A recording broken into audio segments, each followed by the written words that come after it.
for us. But before he does, can you tell me a little bit about this book? So Slum Boy is a story, it's my own story, and it's about my journey through life. I was adopted when I was a little boy by a Romilly gypsy community, and it's really a story about how I navigated that and my search for my mother. So I would say it's a story about mother and the search for, where the kind of areas in your life where you draw that kind of feeling from when she's not present. So yeah, it's a story about mother. Yeah, it's a story about searching, I think, and finding in the strangest of places. But it's set predominantly in Glasgow, hence the title Slum Boy, in the tenements. Could you read, he's going to be reading the first sort of couple of pages from his book. So you'll have to bear with me, because it's the first time I've ever read in public. So, splash. Daddy Ronnie dives in, and I run around the grassy bank with excitement, waiting for him to resurface. It's good to be home again with him and Mummy. I have spent 5 months living with foster carers and in children's homes because they were too sick from drinking beer to look after me. They did come and visit me when they felt better, and each time they left me, it broke my heart. When I settled and grew attached to my new carers, the loss would strike once more when I had to return home to the chaos of the two drunks. The tug back and forth was confusing, but things are better now. They must be, because social services have reunited us once again, and a family day out at Barhead Dams is just what we need. I wait for Daddy Ronnie, scanning the light that shivers on the surface, the grey sky reflected back.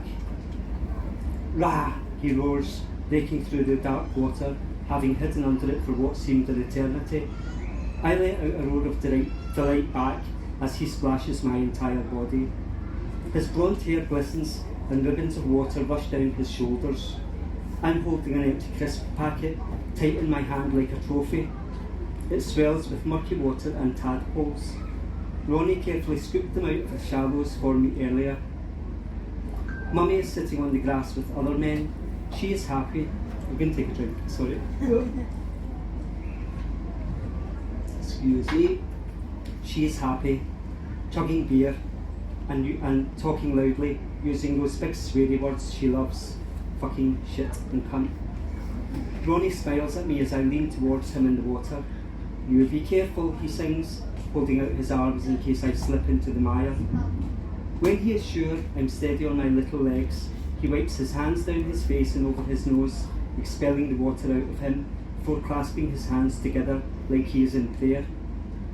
Look at this, he says, thrusting his strong body through the water on his back, still facing me, his eyes looking deep into mine, as he floats for a second, suspended in the murky expanse.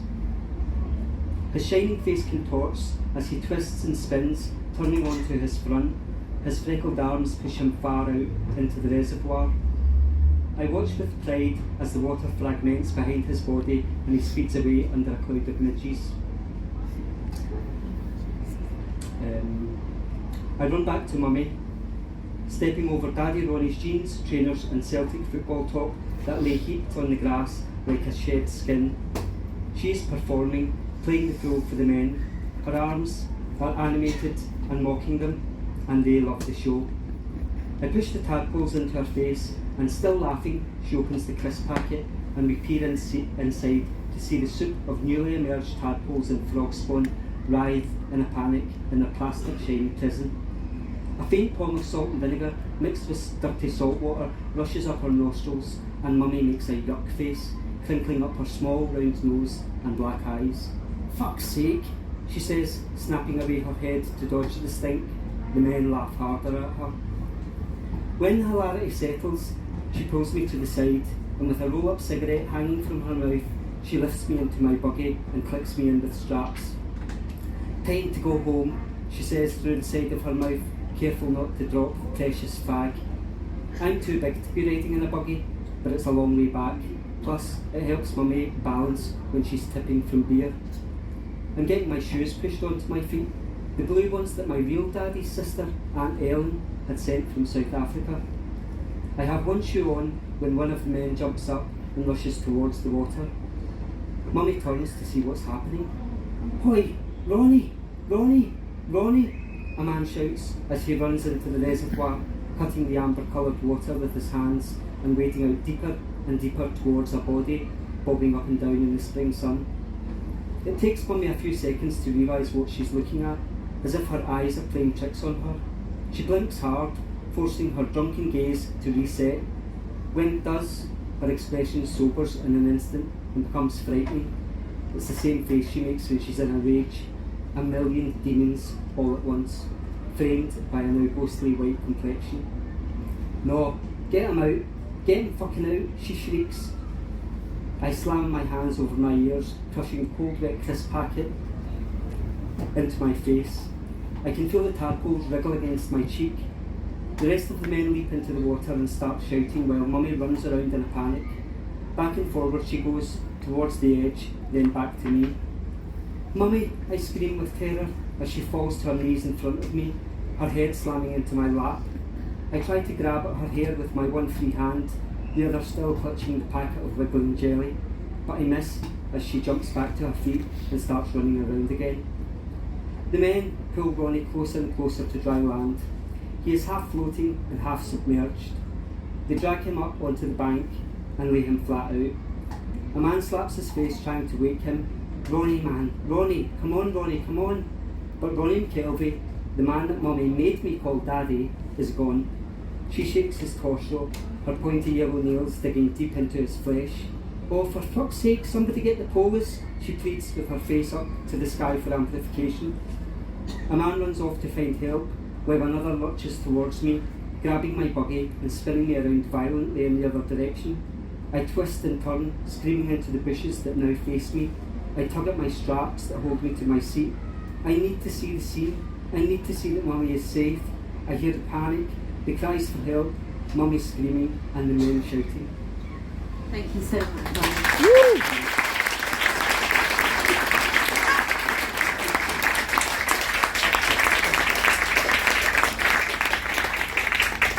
I really wanted Juano to read some of his book because I remember when I first received it in my submissions, which is when an editor receives a book, and I read that opening chapter, and I went, "This is devastating, but my God, that man can write." So can you tell me, Juano, a little bit about what happens after this scene? So my mother was a street worker, and she obviously, after an event like that, couldn't look after me. She was an alcoholic, and eventually I was taken from her and put into a children's home. And luckily for me, I was adopted by this family and grew up sort of not knowing who I was or where I came from. I was given a British name, and kind of grew up with this sort of identity crisis, I would say. Sort of, why are my eyes like this? Why do I look like this? And looking at the rest of your family, looking at everyone else around me and saying, well, how do I fit in? So it's really that journey of trying to fit into this family who really loved me, but it was a tough love. And within the Romilly Gypsy community as well, there are some limitations put on you and some expectations. My dad was a scrapyard owner and a boxing teacher, and I'm gay. So growing up, there was a lot of kind of conflict, and eventually my dad found out I was gay and kicked me out of my house. And